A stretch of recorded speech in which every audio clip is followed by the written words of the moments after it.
नमस्कार विद्यार्थी मित्रों, हम देख रहे हैं हमारा 7वां पाठ जिसका नाम है जहाँ चाह वहाँ राह, 7वीं कक्षा से। तो इसे जो बहुत ही सुंदर तरीके से लिखा है उन लेखिका का नाम है अनुराधा मोहिनी। तो हमने अब तक देखा कि बच्चों को बारिश के मौसम में पाठशाला जाना असंभव था, क्योंकि पाठशाला और गांव के बीच एक नाला था और उस नाले की वजह से उन्हें वहाँ जाने में आसानी नहीं होती थी। फिर सभी बच्चों ने मिलकर जब वो बातें कर रहे थे तब देखिए सभी बच्चों के मन में पुल बांधने का एक विचार आया। दामिनी ने ये विचार वहाँ पे प्रस्तुत किया। दामिनी ने कहा कि हम पुल बनाएंगे, नाले के ऊपर पुल बनाएंगे। तो यहाँ तक देखिए हमने देखा। इसके आगे का आज हम पढ़ेंगे।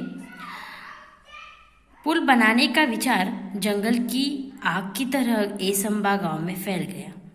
देखिए गांव में ये जो बात है, पुल बनाने की जो बात है, वो बहुत तेज़ी से फैलने लगी। देखिए जंगल में जब आग लगती है तो बहुत तेज़ी से वो फैल जाती है। उसी तरह से ये जो पुल बनाने का बच्चों ने विचार किया तो वो पूरे गांव में फैल गया। हर व्यक्ति इस विचार और विद्यार्थियों के हौसले की प्रशंसा कर रहा था। देखिए अभी गांव के जो बुजुर्ग हैं, जो बड़े व्यक्ति हैं या फिर गांव के जितने भी नागरिक हैं, वो सभी बच्चों की इस विचारधारा और ये जो बच्चों का हौसला है इसकी प्रशंसा करने लगे, स्तुति करने लगे। विद्यार्थियों ने छोटे छोटे समूह बनाकर इस प्रकल्प की बारीकियों पर काम करना शुरू कर दिया। अभी बच्चों ने क्या किया, सब ने मिलकर अपने अपने ग्रुप बनाए। जिस तरीके से हम ग्रुप वर्क करते हैं ना, हाँ उस तरीके से उन्होंने क्या किए, छोटे छोटे ग्रुप बनाए, छोटे छोटे समूह बनाए और हर एक को अलग अलग काम देकर उस प्रकल्प यानी नाला बनाने का, नाले के ऊपर पुल बनाने का जो प्रकल्प है उसकी बारीकियों पर काम करना शुरू कर दिया। यानी आज तुम ये काम करोगे, मैं ये काम करूँगा, इस तरह से उन्होंने इस काम का विभाजन कर दिया। सामग्री की सूची बनाई। अभी जितना जितना सामान जो चाहिए पुल बनाने के लिए, जितने भी सामग्री चाहिए उसकी उन्होंने सूची बनाई, यानी यादी बनाना। यानी हाँ, सामग्री खरीदने के लिए 20-20 रुपये एकत्रित करना आरंभ किया। अभी बच्चों ने इसकी शुरुआत, पैसे इकट्ठे करने की शुरुआत अपने आप से ही की। मतलब उन्होंने क्या किया, हर एक ने 20-20 रुपये देकर पुल बांधने के लिए पैसे जमा करने शुरू कर दिए। देखिए अब तक पाठशाला के शिक्षक और गांव के लोग भी सहायता के लिए आगे आ चुके थे। देखिए गांव के लोगों को भी बहुत अच्छा लग रहा था कि हमारे बच्चे कुछ कर रहे हैं, इसीलिए गांव के शिक्षक, पाठशाला के शिक्षक और गांव के जो लोग हैं वो सभी मिलकर बच्चों को सहायता करने लगे, यानी पैसे जमा करने के लिए और जो भी सहकार्य हो सकता है वो सहकार्य उनसे वो करने लगे।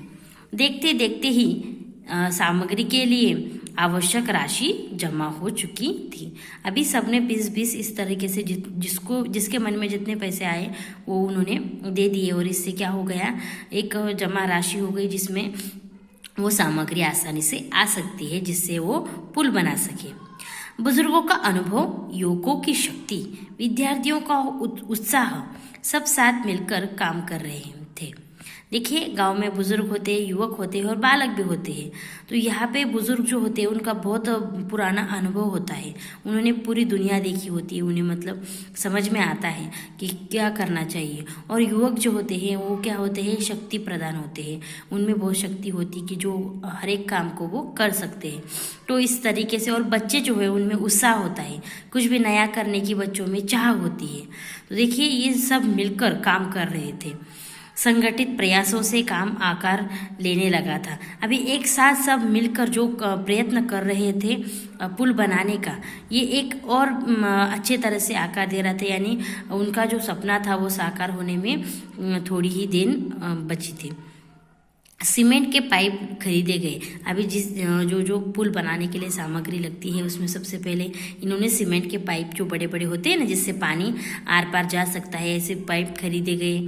पत्थर इकट्ठे किए गए, ईंटें आई। देखिए ईंट, पत्थर, सीमेंट आपको पूछा जाएगा कि पुल बनाने के लिए कौन कौन सी सामग्री चाहिए, तो सीमेंट के पाइप चाहिए, पत्थर चाहिए, ईंटें चाहिए, बंजर ज़मीन से मिट्टी खोदी गई यानी मिट्टी भी चाहिए, बंजर यानी ज़मीन यानी वहाँ पे कुछ हम जो फसल है वो उगाते नहीं, उसे बंजर ज़मीन कहा जाता है, तो वहाँ से मिट्टी लाई गई।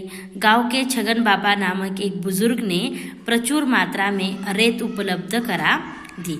अभी मिट्टी भी आने के बाद जो छगन बाबा नामक बुजुर्ग है उन्होंने प्रचुर यानी अधिक मात्रा में रेत उपलब्ध करा दी। यानी रेत यानी क्या पता है ना आपको? हाँ, मराठी में वाळू कहा जाता है उसे। तो इस तरीके से सभी सामग्री उपलब्ध हो गई।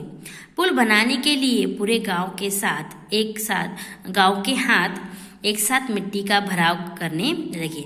अभी देखिए गांव के सभी लोग मिलकर मिट्टी डालने लगे, पुल बनाने में सहायता करने लगे। हर दिन स्वप्न पूर्ति, देखिए पिछले पन्ने पर आ गए। अब हम स्वप्न पूर्ति की ओर एक एक कदम बढ़ाने लगा था।